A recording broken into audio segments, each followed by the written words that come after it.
Welcome to Pause for the Truth, where you can sit back, relax, and hear an honest dialogue about health, wealth, legal, and social issues.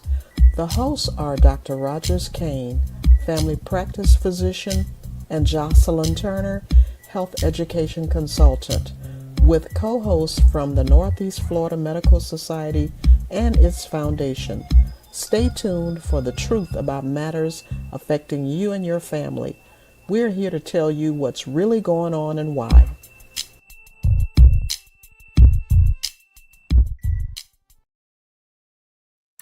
Good evening and welcome to Pause for the Truth. I am your co host, Jocelyn Turner. And of course, I am excited that today is Veterans Day, and I am thinking of my favorite veteran, who was my dad, Ben Turner. He served in the Korean War, and I wish he was still with us, but he's always in my heart. But we are grateful for the service of so many men and women. And that's our topic tonight because we don't think about the challenges that veterans face. We don't think about the wars that happen. We are pleased to have two individuals who are experts in their own right, and we will get with them soon. But first, let me bring in my co host, Dr. Rogers Kane. Dr. Kane, how are you this evening? I'm doing great. I feel like a two-cycle engine right now because feel like I'm a little frozen and ain't cranking up as good as I should be. But I'm also very appreciative. I mean, when you say they don't garner enough respect from some of the people out in the community, I can say without reservations, they get all the respect from me because I have not put my life on the line like they put their life and families on the line. And so I have the greatest respect. I also have the greatest anger toward our government for not recognizing our veterans and doing for our veterans as what they should be doing. Because anyone that put their life before their uh, put their country before their life deserve all the respect in the world. So it really pisses me off. It's one of those subjects I try to be somewhat reserved on, but it still pisses me off. Well, Dr. Kane, we hope that by the end of the show you will feel a little bit better because we have an historian on, and Dr. Jerry Urso. I don't think we're going to have time to hear about all the different historical aspects of the United States' involvement and the world involvement as far as the military is concerned. But we are pleased to have, and I'm meeting for the first time Dr. Urso, how are you this evening? I'm doing very well, thank you. Wonderful. Welcome. And thank you for answering a phone call. And like, who is this lady? But anyway, you were highly recommended. So we are happy to have you. And bringing back, she's no stranger to our show, is attorney Latasha Green Cobb. Welcome back. How are you this evening? Thank you so much for having me. I'm doing well. I appreciate all of the information that you guys put out to our community. Thank you. And I remember our conversation before, and I do try to take a little bit, snippets, even if it's not from me. We definitely like to share what we learned from these conversations. So I'm going to first start out by asking all of you, yes, Dr. Kane, I'm going to put you on the spot, but I'm going to let you go last. We'll let our guests go first. When we talk about service and sacrifice, what comes to mind for each of you historically and personally? And I'll start with Attorney Green Cobb. Well, when I think about sacrifice, I definitely first and foremost think of our military, but I also think of our educators. I think of so many of our practitioners, such as doctors and attorneys who are out here doing the good fight. So definitely our military, and especially on this day, thinking about our military, but even more thinking about the educators. And as we pretty much don them during the pandemic, the essential workers that we have across this country that really help keep things going. So I'd love to thank all of them for their service and sacrifice. That's so true. And I remember having worked in public health for almost 4 decades. people just didn't think about the public health workers who were on the front line during COVID, for example. And I Mhm. always say, what about them when you talk about first responders? But enough Mhm. about me and my former colleagues. Dr. Urso, what about you? When we talk about service and sacrifice, what comes to mind for you historically and personally? So historically, we wouldn't be a country without the sacrifice, and it's in especially amongst African American veterans, right from the founding of our country, from the Battle of Bunker Hill, uh, the Lexington and Concord, then the War of 1812, the Civil War, all the way through to today. Without their sacrifice, I mean, the Union would never have won without the United States Colored Infantry's involvement at the later end of the war. So, from that perspective, I think it's a shame that we don't know more about those sacrifices of many of those. Hopefully tonight I'll get to fill in some of those gaps. And then a personal, my family, we lost my son-in-law in Afghanistan. My dad was a Korean War veteran. My grandfather was a World War II veteran, and my great-grandfather was fought in World War One, and my great uncle was a member of the United States Colored Troops out of Louisiana called the Corps d'Afrique. Wow, you have a long family history. Thank you. I'm so sorry for your loss. You say your My son-in-law? son-in-law.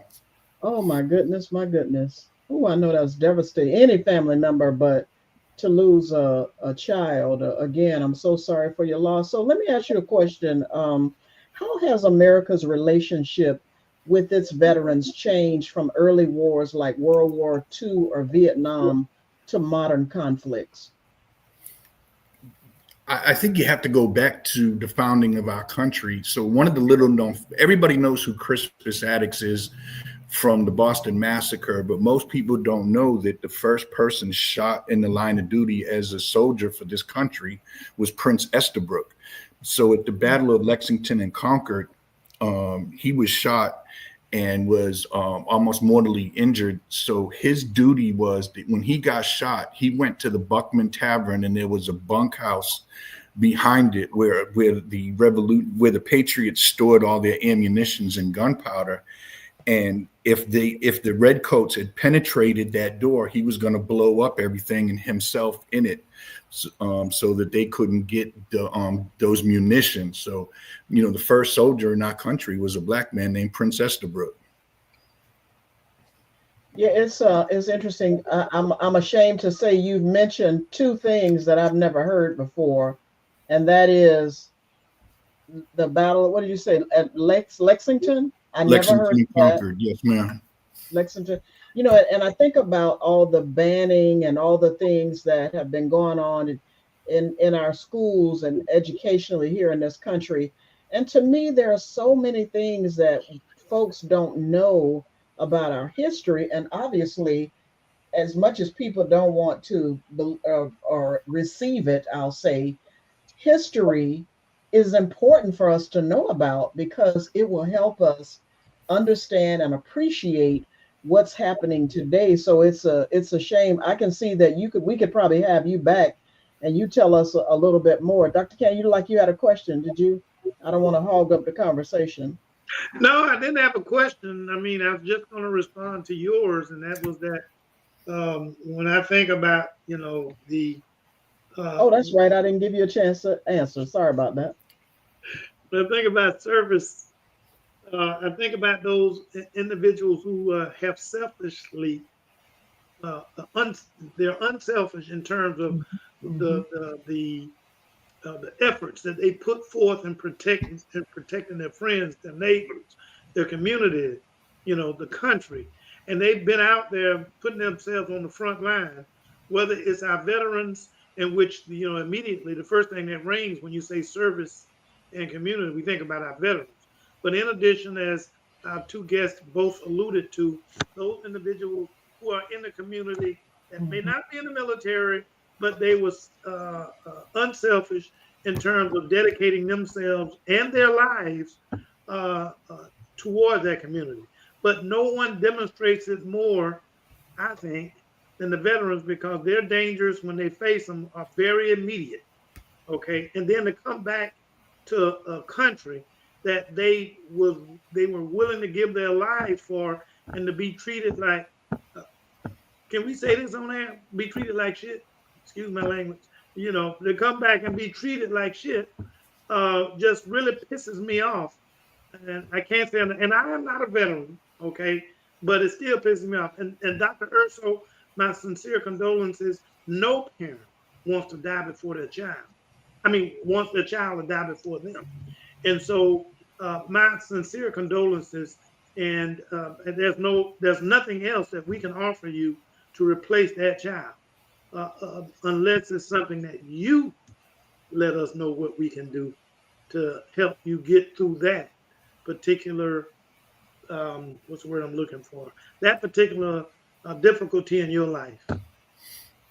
You know, I always tell people that the best thing you can do for veterans is support them and their memories.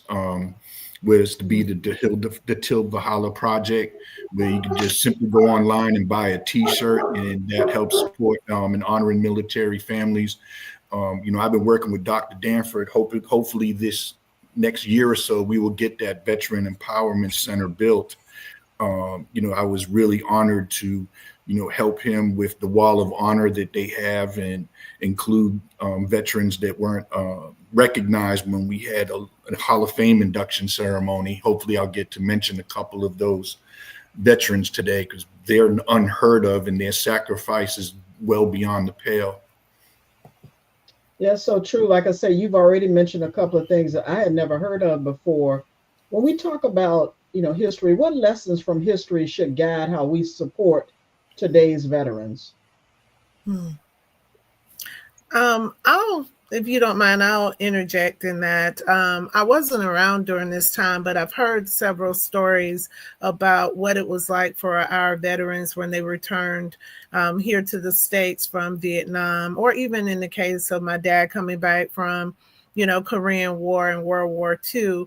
But they came back to a country that in many cases were not providing for them in the manner in which they could have provided for them. So one of the things that I take great joy in now as a VA accredited attorney is being able to assist certain veterans with getting benefits that typically would not get those benefits because either they aren't familiar with the process or no one's been diligent enough to submit those claims on their behalf. So we had a lot of veterans that just did not get the assistance that they needed, whether it was from housing to medical to, you know, one of the biggest things that we don't talk about is the mental health that surrounds taking on that sacrifice, not just the separation from your family and friends, but also, you know, having to uphold whatever your duty was while you were away. So it's just so many things that I do see that has evolved a bit from decades before. I do think that we have more people available to assist our veterans than maybe we readily had back in the past. And I do believe that the system is working a little more diligently with the disparity of certain veterans of color not getting benefits. So I do see some of that changing. So I do want to, you know, give credit where credit is due, but just acknowledging some of the challenges that they faced in the past. And I do have a follow-up question, but I want to first, Dr. Urso, do you have any thoughts on what lessons from history should guide how we support veterans today? Or today's veterans? Absolutely. I can't, you know, we live in this society where we're closing down VAs in rural communities where people are going to we have to come up with, I think if they're going to close down VAs, we have to come up with a system that we can help people get transportation from these rural communities to the larger VA hospitals around the state. In order to facilitate them more. So thank you. Do you both see any recurring themes like neglect, resilience, or activism that persists across generations of veterans? resilience, absolutely resilience. And I also want to say we ought to be grateful for the immigrant veterans. And could you imagine in the during the Industrial Revolution, you had so many people coming in from Eastern Bloc and Southern European countries that came to America, and then to turn right around and have to fight on the same soil that they were born on. You talk about loyalty to a country. I look at them in the same way I look at a lot of those freedmen and slaves that joined you had to have a sacrifice, and you were fighting for a country that didn't love you yet. Even for a lot of those immigrants, when you look at the Jim Crow museums and stuff, you see, people remember the African-American characters, but like the Southern European and Italian-American caricatures and the Polish, and then the monikers like, Polish people are dumb, Italians are wops. You think of all those things, these immigrants, and yet they were fighting for this country on their original homeland. Talk about a sacrifice. Mm-hmm. Yeah, and I think about in the news, unfortunately, we always hear one thing after another about the parts of certain veterans' history, mostly veterans of color history, where things are being removed. Just so much of that. But I won't get on to that. I get mad, so I want to talk about it. I want to get back to you, Attorney Greencard. What are the most pressing legal and social barriers veterans face when they come home? Well, legal battles, that kind of varies. But many of them do come back with, sometimes some strain on the family relationship because they are having to now reacclimate to their family. So when a veteran has been away, there is an acclimation period. And so they're having to adjust from whatever their standard schedule was while they were away. And then they're now having to, be reincorporated into their family schedule. And so there's dynamics there. Many families do experience strained relationships because of the distance and the stress that significant other may be feeling, because while they're away, everything is, on that significant other. But the other thing I would think as far as social issues is depending on if they are able to actually speak with a mental health provider, they may not be navigating that whole reacclimation process well, right? And so many of our veterans are very stoic men, and so they tend to not always seek out help because, we still have that stigma around being a man and not being able to say, I need help. So those are some of the things that I see that our veterans do need, the mental health support. They need, some of the assistance with, VSOs or whomever to start the claims for them. Because really, when I come into play, I come in play more on once you've already submitted an initial claim or once you're in an appeal status. So that's where I tend to focus our energy on.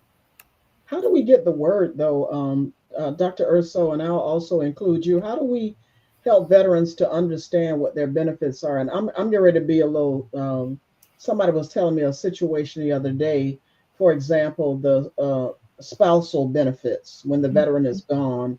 How do veterans, and I won't say just wives and husbands, know what benefits they have, particularly as they age? Sometimes they may have to go into a nursing facility or what have you, but there are some benefits that they can take advantage of.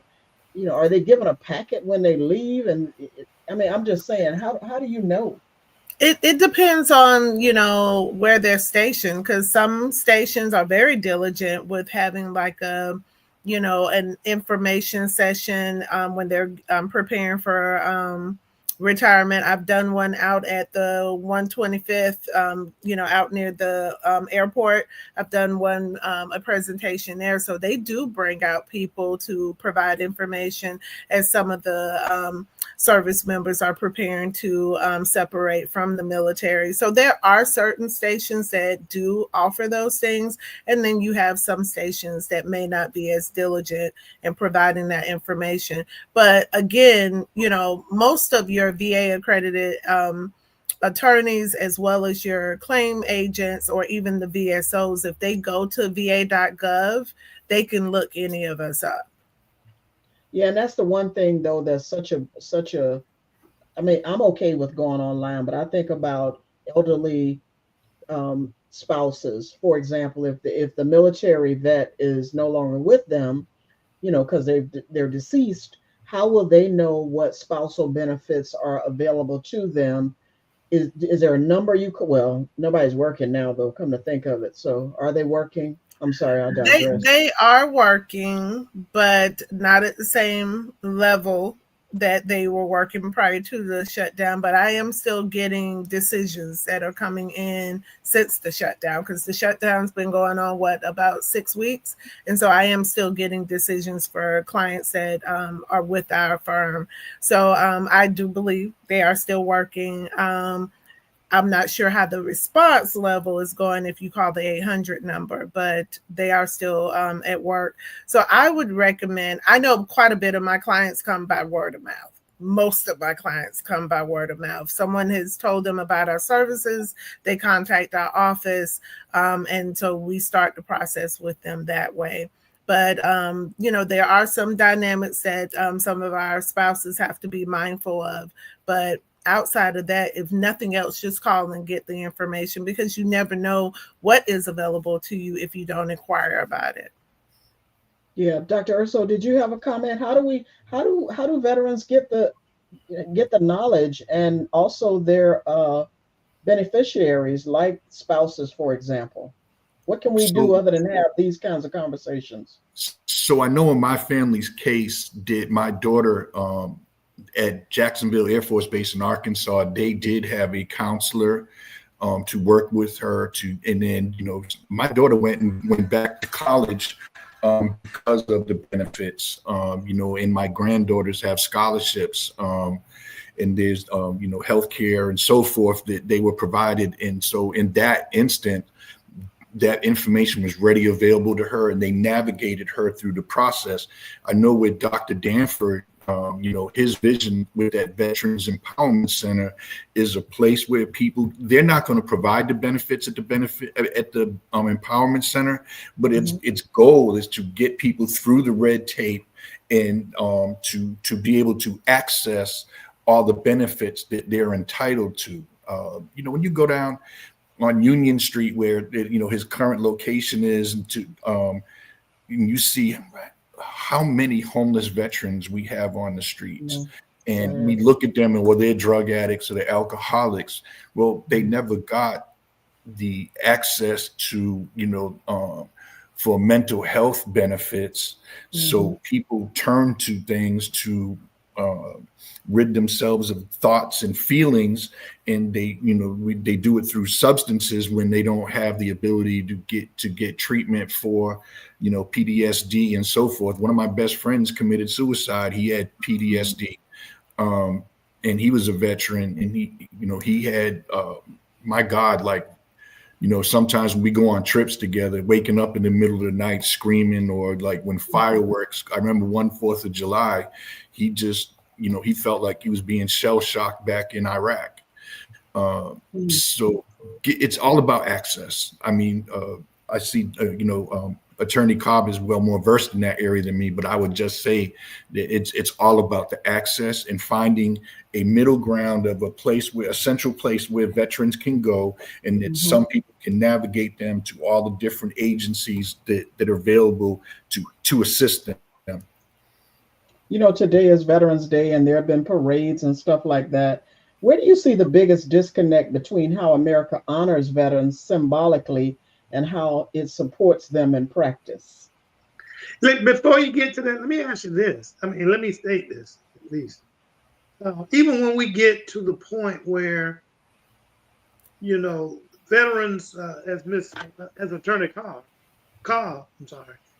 as Attorney Cobb does what she does best and get these people access to care and access to the benefits, or at least a knowledge of what they're entitled to and confirmation of what they're entitled to, still being able to get to those services becomes a significant issue, especially when it comes to health benefits and housing benefits.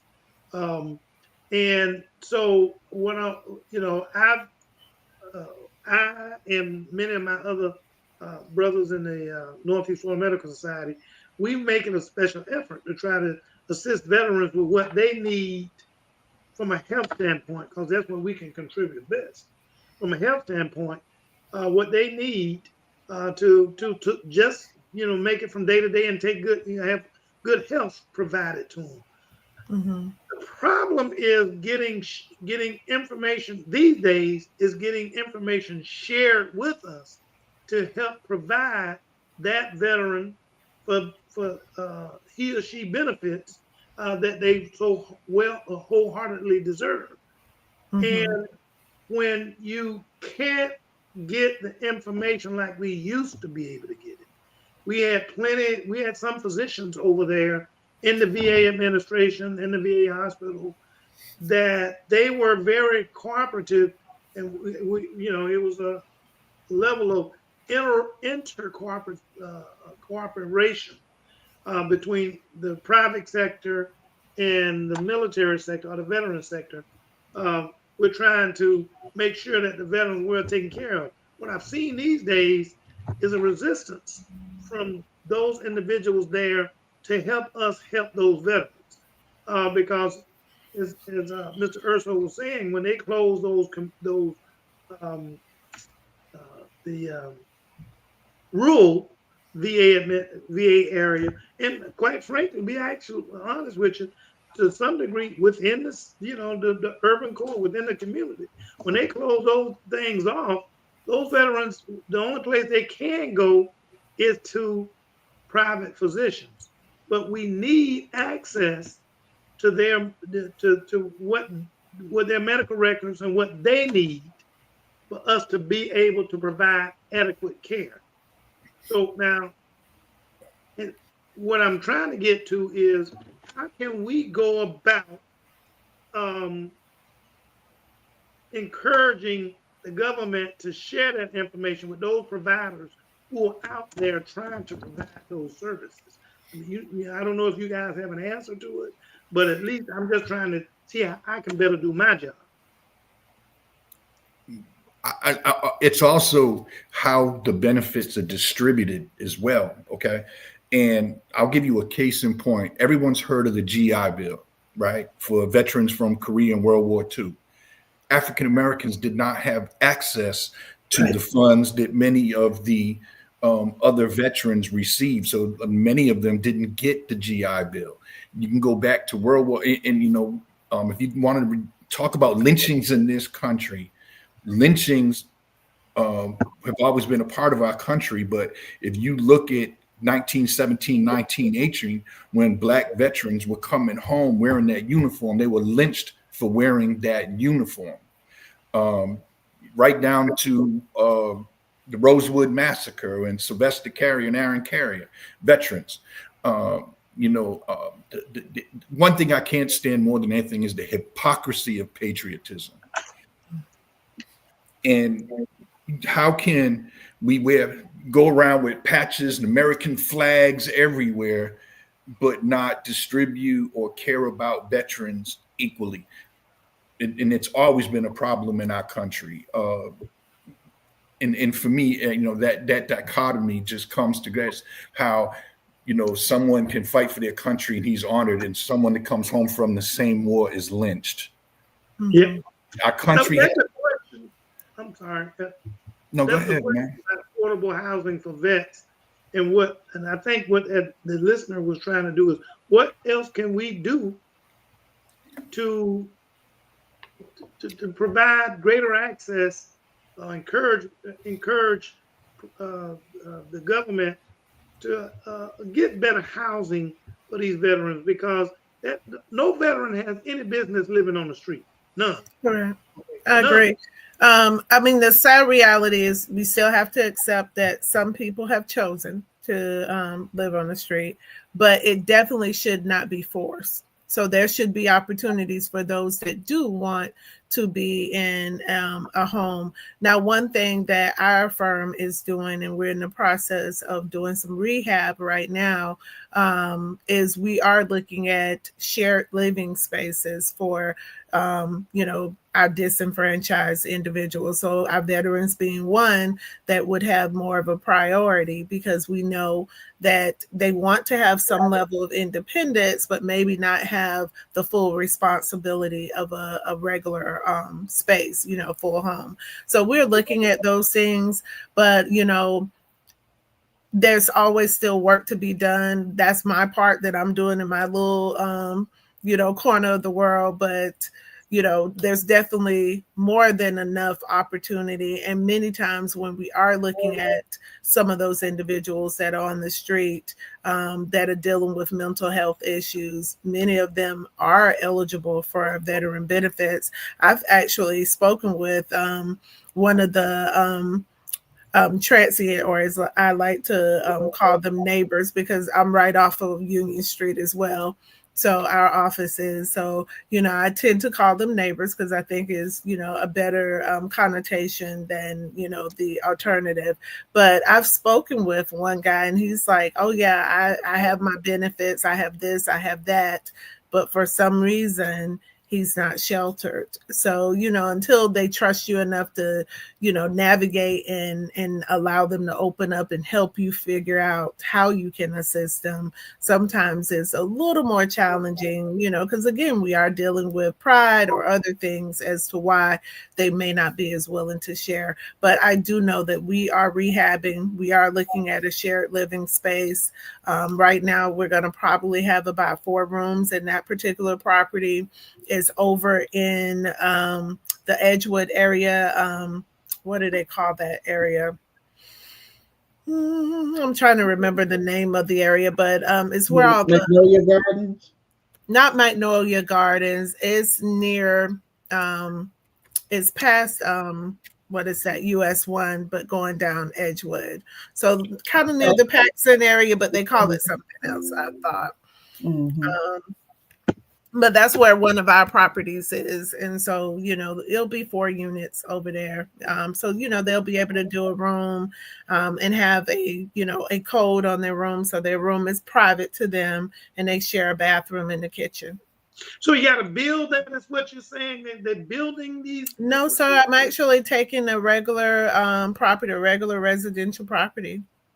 Oh, okay. Yeah, so that's how people can help. And to our viewer who said, what about building an affordable housing for disabled vets? And that's how people can help. And there are people who choose to be landlords, for example, or who own properties. Giving it to a single family is a good thing, but also recognizing there are single people like veterans who may not be able to afford a whole house. And it may not even just be affording it, want to take care of a whole house. So if they could share it with, those living quarters with others and still have their own space. We're going to take a pause for a moment. We have a mid-show minute, and Tyrone, he always busting through the scene, just waiting to show it. So don't go anywhere. To our guests and to our audience. Stay tuned and let's see what Tyrone pulled up for tonight. Go ahead, Tyrone. Welcome to Pause for the Truth's Mid-Show Minute. Today is November 11th, 2025. It's Veterans Day. I want to take a breath with you and honor service beyond the battlefield, the quiet service, the invisible sacrifices, the ones that don't get a parade, a headline, a medal. Today I'm speaking directly to the African American veterans, to the women who served often twice as hard with half the recognition. You stood the watch, you carried the weight, and too often you were asked to carry it alone. Let's tell the truth. Among those who wore the uniform, Black veterans are overrepresented in homelessness. Women veterans are at higher risk of losing stable housing after service, not because of a lack of strength, but because of a lack of safety nets, because of pay gaps that follow you home, because transitions don't come with the same open doors for everyone. Healthcare, it's supposed to be a right you earned. Closed clinics, long waits, care that doesn't listen. Women veterans get asked, "Who's the veteran?" at the front desk. African American veterans report feeling unseen, feeling unheard when they seek help. Bias in the room can mean worse outcomes on the chart. And then there's the battle nobody sees: depression, PTSD, military sexual trauma, anxiety that doesn't clock out, fighting stigma, fighting stereotypes, fighting the idea that asking for help is weakness. So if you're listening and you served, I see you. Your courage didn't end when you turned in your gear. Your service didn't stop when the orders did. Families, communities, futures, sometimes while searching for a safe place to sleep. Here's what honoring you beyond the battlefield looks like. Believe your story the first time. Ask, "How can I help?" and wait for the real answer. 988, press 1. Local VA women's health clinics, community legal aid, housing, counseling, hire veterans, and pay fairly. Challenge the joke, the bias, the not my problem. If you're struggling, hear me. It's okay to need backup. Healing is not disobedience. Rest is not retreat. You're allowed to be human after doing superhuman things. To every African American veteran, to every woman veteran, your sacrifices are not footnotes in someone else's story. They are the headlines of your own. Today and every day, we see you, we honor you, and we will fight for you. Thanks for tuning into our Mid-Show Minute. Remember to like us on Facebook and subscribe to us on YouTube. Wow, that was wonderful, Tyrone. I always learn something. It's so heartwarming. So, Attorney Green Cobb, I want to start the conversation back before the Mid-Show Minute. You were talking about the home that you are putting together, but what role can communities, nonprofits, and even our podcasts play in helping veterans know and fight for their rights? I guess just making sure that the information is available. I do know that Dr. Danforth has the wonderful Empowerment Center right there on Broad and Union. But definitely, you know, there are other entities such as VSOs and the Veteran Clinic. They do have a level of support that they can provide some, you know, phone numbers and things of that nature to get them started. But it's just really, you know, asking the question. I know that some people feel like it's taboo to ask the question. I know for, you know, just a tongue-in-cheek moment, my aunt was recently in a rehab center and, you know, she had experienced a heart attack and she was recovering, and she had someone come visit her while I was there. And so, you know, we got to talking about him having served, and I asked, you know, have you gotten your disability benefits? And, you know, my aunt was like, "Oh, that's private. You don't ask that." And so, you know, I'm like, well, I would never know if he needs help if I don't ask. And he's like, "Oh, thank you so much for asking," you know. And then he's like, "She can help me. I'm willing to work with her because now I know someone who can help me." So, you know, it's getting over the stigma of don't dare ask that, you know, don't dare say that, you know, because many times we have not because we ask not. That's funny. And people just, for whatever reason, and we've talked about that in the past, so many things that in our community we're so private about.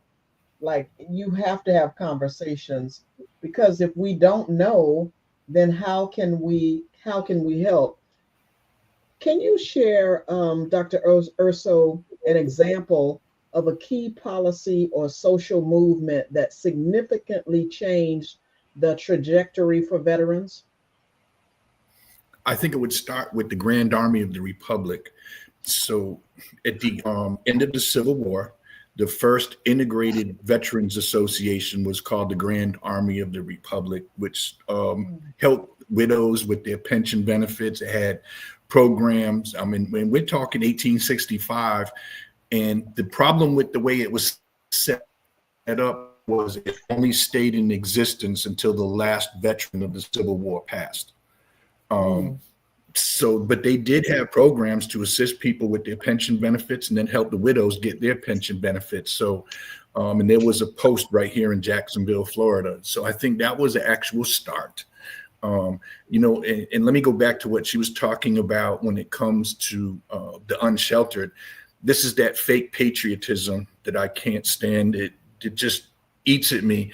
That everybody questions how much it costs to shelter the unsheltered. Everyone questions the cost of helping people with mental health issues. Everyone questions the cost when it comes to drug rehabilitation and alcohol rehabilitation. Nobody ever questions how much we pay to incarcerate people in this country. Build more prisons. That's the answer to everything. And then we criminalize drug addiction, we criminalize homelessness, and we criminalize mental health when the cost is almost half. So we spend up to $65,000 per inmate in this country to incarcerate someone. And then it could probably cost up to $35,000 to give someone to shelter the unsheltered per year. So it's almost double the cost, but nobody will ever question how much money we spend on our prison system in America. Mr. Urso, let me say this. I was getting ready to say I'm voting for him if he runs for office, Dr. King. Yeah, ditto. But Dr. Urso, the one thing I will say is that when we look at what we have to make sure of is that when we start viewing what people are doing for our veterans, we need to call these politicians to task to make sure that everyone is aware that these veterans are not asking for a handout. They want and deserve what is owed to them. Okay. The programs that they have taken away from the veterans simply because black folks is trying to get them, well deservedly. They were, we are, I ain't gonna say were, we are in the position where we really deserve to have the same benefits as our white counterpart. And as long as they continue to deny us simply because we're black, we're not going to get the fairness that deserve. Now, I'm not excluding our white brothers that are the veterans. I don't take it that way in the least little bit. But we are more discriminated against when we're just asking for what's fair, what's equal, and what's fair. That's all we're asking. I'm not a veteran, but I am, my mother's child, and we believe in fair and what's right. I also think about our immigrant veterans who are currently being deported that served this country, times of war, and then being deported because they never got their citizenship. How do you fight for a country that don't give you citizenship? I don't understand it. I don't understand it. This wave of whatever you want to call it that's taking over our country now and dividing us. The great equalizer has always been war. And if you want to know where the greatest pacifists come from, people who have seen death and experienced death. Those are the real pacifists. So when I think about how all the things that our country needs to have a serious conversation with itself. And we always wanted, so now we're going to this thing where we're wiping out history again, right? We're whitewashing history. It's okay to have, you can be the greatest country on earth, but have warts. We have warts, and we need to address them warts. And until we have an open and honest conversation with ourselves as Americans, nobody wants to listen to each other, right? I always find it interesting when you have all these white pundits on TV telling black people that that racism doesn't exist. I just don't understand it. And then from the other side, other people have gone through some stuff, but nobody was willing to listen to anybody else. Everybody in our country now, it feels like everybody's opinionated and they have their opinions and they're going to stick to them, and we don't listen. And until we listen to each other and understand, how can I get to know you unless I know what your experiences were? and where you came from and what you had to overcome. What did your family overcome? And we all start talking to each other. We might have, instead of looking for sympathy, we might find empathy. Wow, you said a mouthful, and you're right. I think about the immigrants. I remember when I was trying to access my dad's military. He just wanted, I forgot what it was.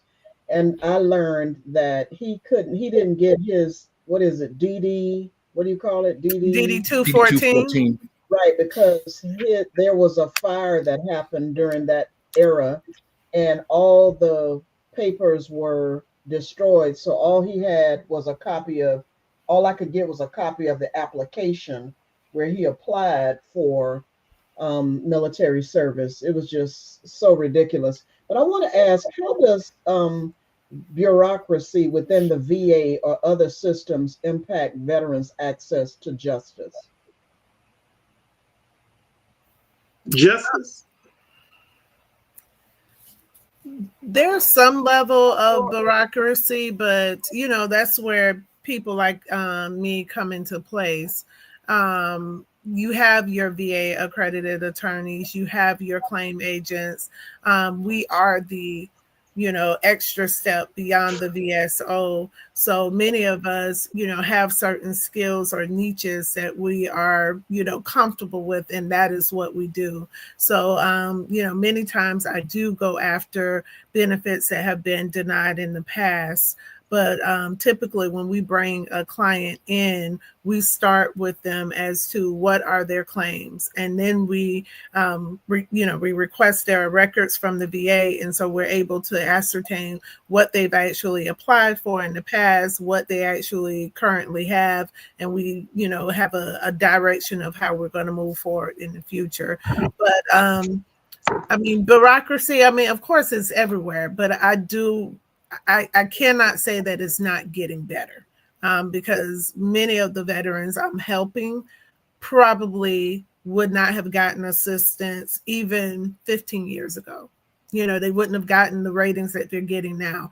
So I think the PACT Act under President Biden and, that started a good conversation, so many of these things are issues that the veterans were dealing with for some time. And so bringing some attention to the rhinitis or other issues that they're constantly dealing with, has been quite helpful. But of course, always there's a room for improvement. But, I don't think that is as bad as it was in the past, but it's definitely, room for growth.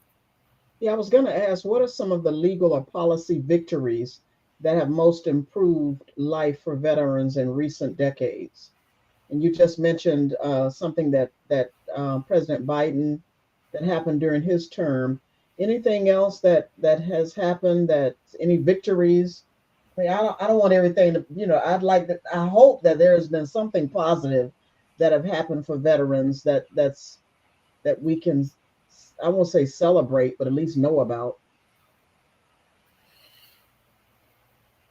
Dr. Urso, do you want to take that? I am stumped. Okay. Yeah, so I victories. don't have that So of course, I work currently with about 40 plus veterans at different phases, and I do have a few survivors.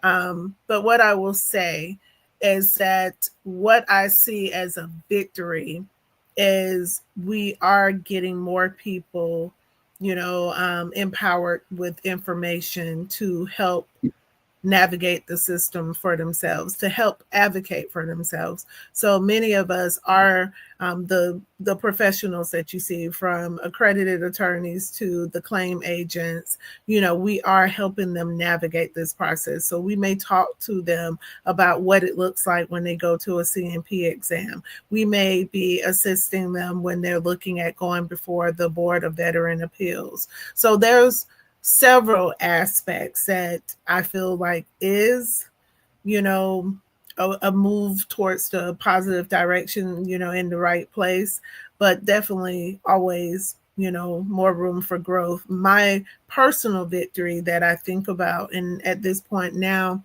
it's been a year since it occurred, is the family member that I know of that at least 2 to 4 times tried to get benefits, and no one was willing to even fill out the paperwork for this person, right?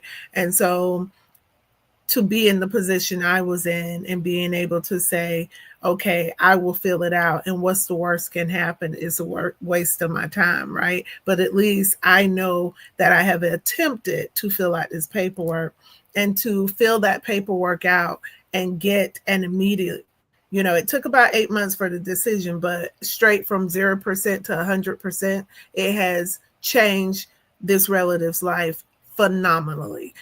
So for the access to health care, to the access to a little more financial benefit, so they're able to navigate this world even in their challenged space, and feel a little better about themselves. So that was one of my legal victories, or I wouldn't even say legal victory, but just a regular assisting a veteran victory, that someone who I know at least 3 times had, someone was trying to help that person and could never get someone to fill out the application, and we got it done. That is 2 something quick to be questions. cool about. 2 quick questions. What's the PACT Act? Because some people will say, what is the PACT Act? Okay. Let me get the official name for it, but the It's technical. called the PACT Act. It is, I looked it up, by the way. Not that I know it often, because I was confused as to what it meant, but yeah, I looked up and saw what the purpose and the stuff of that was. But that basically its purpose was to expand and extend eligibility for health care and disability compensation through the Department of Veteran Affairs. Now, one of the reasons I wanted to bring that in the play is because when it went on to talk about the PACT Act, the only thing I didn't see or didn't understand well was how does that apply to the families of veterans as well? And how can that, because it may be a veteran that moved on, but his wife and children served time just like he did with the military. So how can they, receive any benefits from the PACT Act? And the role that I saw, what happens like in Camp Lejeune in terms of those poisons that were in the amenities, the water and whatever, the housing and stuff, that those families also experience, not just the veterans. Mm-hmm. So we put in an application, and of course, for every veteran, if it's not already in their file, the VA actively, when you put in a claim, places it in their file, is what they call a TARA memo. And so it's a toxic exposure memo that they place in there, which basically lets the analyst or whomever touches that file know if that particular veteran has been around toxic substances. So they're looking at exposure. And if that veteran has been exposed, then there's certain exposures that are what we call presumptive. So if they are actually diagnosed with, whatever that particular Agent Orange or something like that. Mm-hmm. So you have to actually have it, right? So you can't just say I have rhinitis just because you were in the Middle East. You actually have to be diagnosed with rhinitis so that you can then get the presumption that it is from the Middle East. Does that kind of make sense? Yeah. There's a process to it. When the veteran is no longer with us, that process gets a little more difficult because you need to have all the necessary paperwork in place. So they need to have the DD-214. You need to be able to ascertain where they served. And so that gets a little more difficult. But if the veteran is eligible for certain things and that particular spouse was with them during that period of time, many times they may be eligible for certain benefits as well. But it's, again, getting the information out and getting people to actually apply. I find that my older spouses, as well as veterans, they're disenchanted with the process because they've been turned down so many times before that sometimes they're not willing to go through the frustration or the possibility of being denied again. So it's definitely, getting as much information out as possible and encouraging them, to try just one more time to get the support that they need. Dr. Urso, thank you, Attorney Green Cobb. Dr. Urso, how can we ensure that the stories of marginalized veterans are better preserved and amplified? So one of the things, when you go around Jacksonville, it doesn't take long to see a Confederate flag. We had a lot of Confederate statues. And for the veterans of the Civil War that fought for the Union, there's not much in Jacksonville that honors them when there were several units encamped here. If I may, can I pay tribute to two? Yes. So there were two gentlemen. One was a slave on Beaver Street on the Roberts Plantation. His name was Thomas Long. He was a reverend. So on Sundays, they would communicate even with the white overseers at the church services, passing along information. He got word that the 1st South Carolina Volunteers were in Fernandina. Him and his brother kissed their wives goodbye and made it from Jacksonville to Yulee under the cover of darkness, where they joined the 1st South Carolina Volunteers. What was so special about the 1st South Carolina Volunteers, they probably had the best health care of any infantry unit. You had Susie King Taylor, who was the first Black registered nurse, and you had Dr. Seth Rogers, who was a Harvard graduate, who could have taken any command he wanted with his credentials, but he chose to work with the experimental unit called the 1st South Carolina, which became the 33rd, and it was also run by Colonel Thomas Wentworth Higginson, who was one of John Brown's Secret Six. So when he joins this unit, he rapidly advances. He goes on suicide missions with Harriet Tubman, becomes a war hero. So when he musters out he's a master sergeant, and I'd like to. So from there, he gets his doctoral in 3 years. Think about this: a former slave by 1868 has a doctorate in hermeneutics, and he's one of the founders of the AME Church in Florida. He becomes a senator and the director of public education in the early we're talking from 1870, 1872, 1874, he's a senator, and all the way up through, I think, 1884, he's a superintendent of public health. So when he mustered out of the service, he was asked what it meant to him, and I'd like to quote him. He said, "If we hadn't become soldiers, all might have gone back as it was before. Our freedom might have slipped through the 2 houses of Congress, and President Lincoln's 4 years would have passed by and done nothing for us. But now we can never go back. We have showed our energy, our courage, and our natural manhood. Another thing, suppose you had kept your freedom without enlisting in this army. Your children may have been grown up and been well cultivated, but it would always be flung in their faces. Your father did not fight for his freedom, and what could they have answered? Never can you say this about the African race no more." Thomas Warren Long, 1865.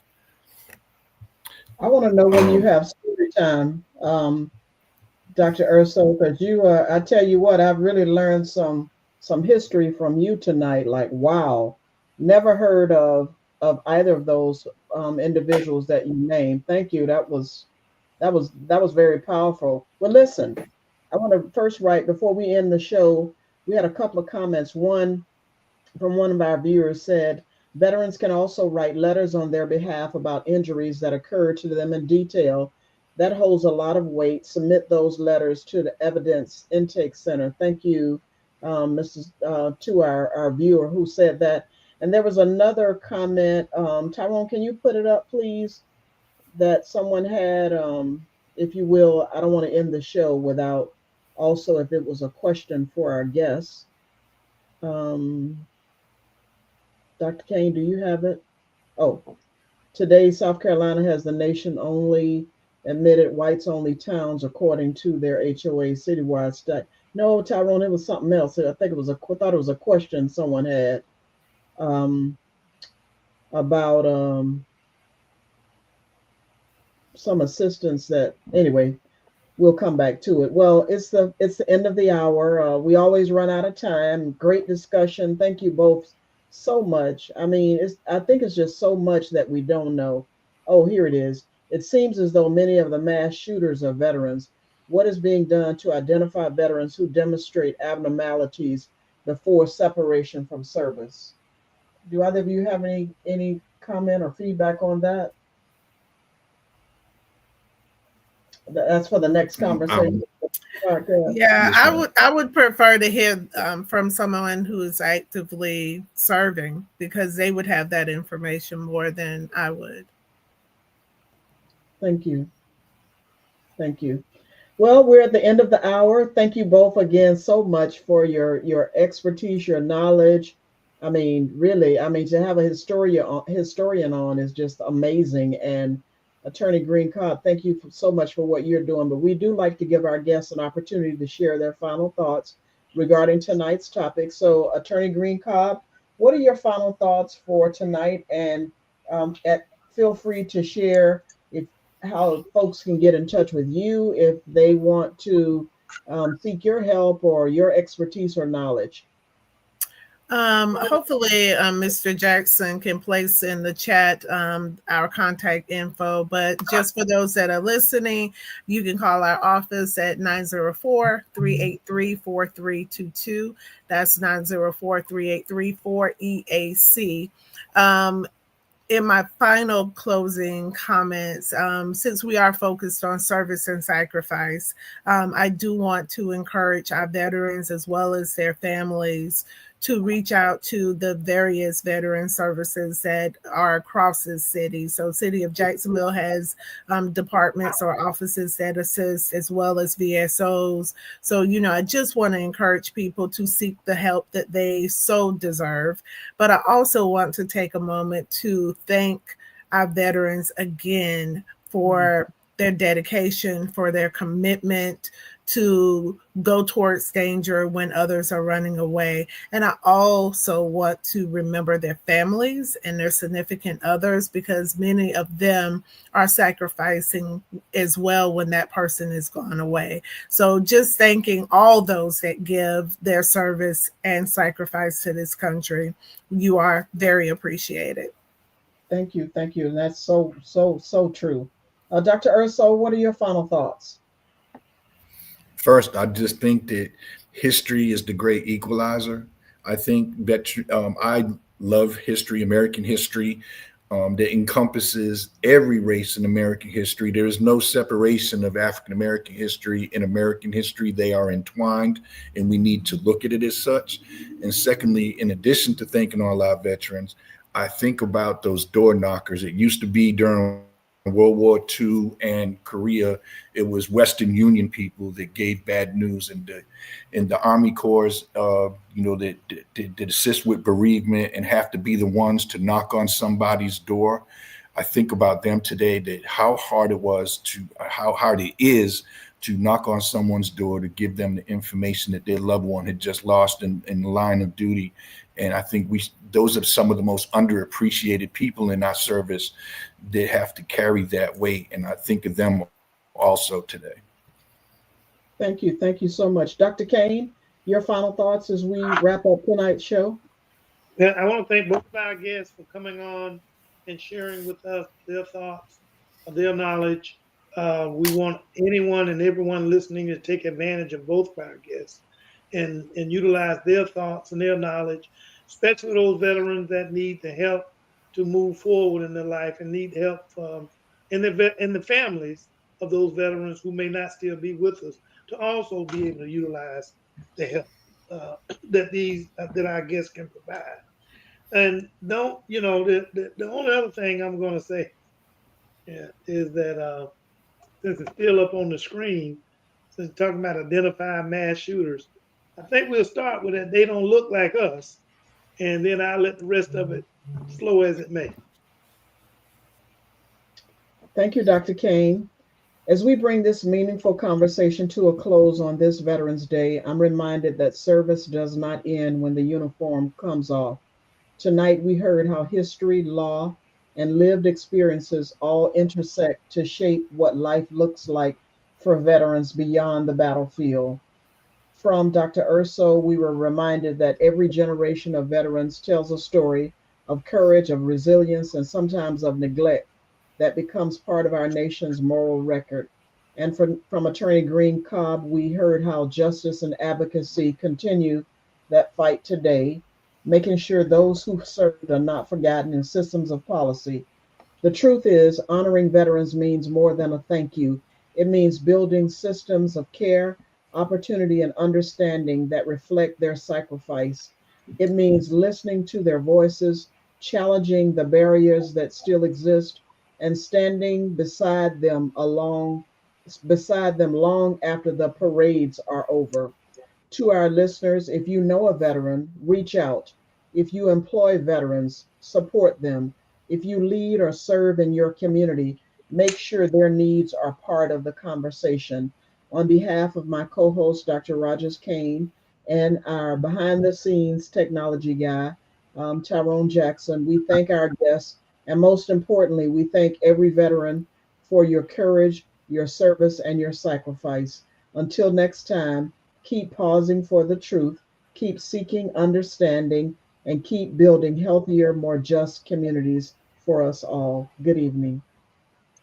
We appreciate you spending time with us on Pause for the Truth. Ms. Jocelyn Turner and Dr. Rogers Kane are grateful for your support. Don't forget to like us on Facebook, catch us live on Twitch, and most importantly, subscribe on YouTube. A big shout out to Tyrone Jackson at Call Tyrone IT Services for keeping us connected. Join us every Tuesday at 6:30 p.m. Eastern Standard Time for more enlightening discussions. Thanks, and see you next week.